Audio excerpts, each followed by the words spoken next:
മന്ത്രി റോഷി അഗസ്റ്റിൻ നടത്തിയ പാലാ സ്ഥാനാർത്ഥി പ്രഖ്യാപനം സ്ഥിരീകരിക്കാത്ത ജോസ് കെ മാണി താൻ പാലായിൽ മത്സരിക്കണമെന്ന് പാർട്ടി തീരുമാനിക്കുമെന്നും റോഷി അഗസ്റ്റിൻ ചോരത്തിളപ്പുള്ള നേതാവെന്നുമായിരുന്നു ജോസ് കെ മാണിയുടെ പ്രതികരണം. ഇതിനിടെ കേരള കോൺഗ്രസിനെ ചൊല്ലി അവകാശവാദവുമായി ജോസ് കെ മാണിയും PC തോമസും രംഗത്തെത്തി. പാർട്ടി തീരുമാനിക്കും, ജോസ് കെ മാണി മത്സരിക്കും. അതൊക്കെ പാർട്ടിയുടെ തീരുമാനങ്ങൾ ആ സമയത്ത് പുറപ്പെടുവിക്കും എന്ന് മാത്രമേ ഉള്ളൂ. സത്യമായി രംഗത്ത് വരും, സജീവമായി നേരിടും, നല്ല വിജയം എല്ലാ മേഖലയിലും ഉണ്ടാവും. ഇന്നലെ അടിമാലിയിൽ വെച്ചാണ് മന്ത്രി റോഷി അഗസ്റ്റിന്റെ ഈ പ്രഖ്യാപനം. ഇത് സംബന്ധിച്ച ചോദ്യങ്ങളോട് ഇന്ന് ജോസ് കെ മാണിയുടെ പ്രതികരണം ഇങ്ങനെ: അദ്ദേഹം എപ്പോഴും ഒരു KSC വളർന്നു വന്നയാളാണ്. ആ ചോരത്തിളപ്പ് എപ്പോഴും ഉണ്ട്. അതുകൊണ്ട് അദ്ദേഹം സ്നേഹം കൂടുമ്പോൾ അതൊക്കെ പറയും. പിന്നെ അദ്ദേഹം മത്സരിക്കണ്ടെന്ന് പറഞ്ഞില്ലല്ലോ. ജോസ് കെ മാണി ഇങ്ങനെ പറഞ്ഞൊഴിയുമ്പോഴും വിഷയം പ്രവർത്തകർക്കിടയിൽ ചർച്ചയാവുകയാണ്.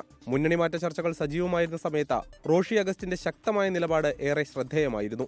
പാലാ സ്ഥാനാർത്ഥി പ്രഖ്യാപനത്തോടെ പാർട്ടിയിൽ റോഷി കൂടുതൽ കരുത്തനാകുന്നുവെന്നാണ് ചർച്ചകൾ.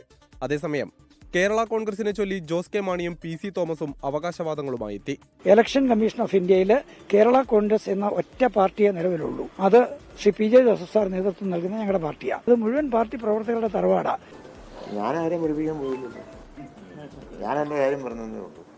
തറവാട്ടിൻ്റെ കാര്യം പറഞ്ഞപ്പോൾ പറഞ്ഞു ബ്രാക്കറ്റ് ഇല്ലാത്ത കേരള കോൺഗ്രസ് ആണെന്ന് പറഞ്ഞു. ഞാൻ ബ്രാക്കറ്റ് ഇല്ലാത്ത കേരള കോൺഗ്രസ് ആണെന്ന്, അതാണ് തറവാടെന്നുണ്ടെങ്കിൽ ഇലക്ഷൻ പെറ്റീഷൻ വന്നപ്പോൾ എന്തിനാണ് അവരെ മത്സരിക്കാൻ അവിടെ വന്ന് ഇലക്ഷൻ കമ്മീഷന് മുമ്പിൽ വന്നത്? ഇത് തന്നെ മേടിച്ചെടുക്കാൻ വേണ്ടിയിട്ടല്ലേ. വ്യക്തിപരമായ കാരണങ്ങളുള്ളതിനാൽ നിയമസഭാ തെരഞ്ഞെടുപ്പിൽ മത്സരിക്കാനില്ലെന്നും കേരള കോൺഗ്രസ് വർക്കിംഗ് ചെയർമാൻ കൂടിയായ PC തോമസ് പറഞ്ഞു. 24 കൊച്ചി. ലോകത്തെവിടെയായാലും ഏത് സമയത്തും 24 വാർത്തകളും ഓഗ്മെന്റഡ് റിയാലിറ്റി പാക്കേജുകളും എക്സ്പ്ലെയിനറുകളും വിശദമായി കാണാൻ ഞങ്ങളുടെ YouTube ചാനൽ നിങ്ങൾക്ക് സബ്സ്ക്രൈബ് ചെയ്യാം.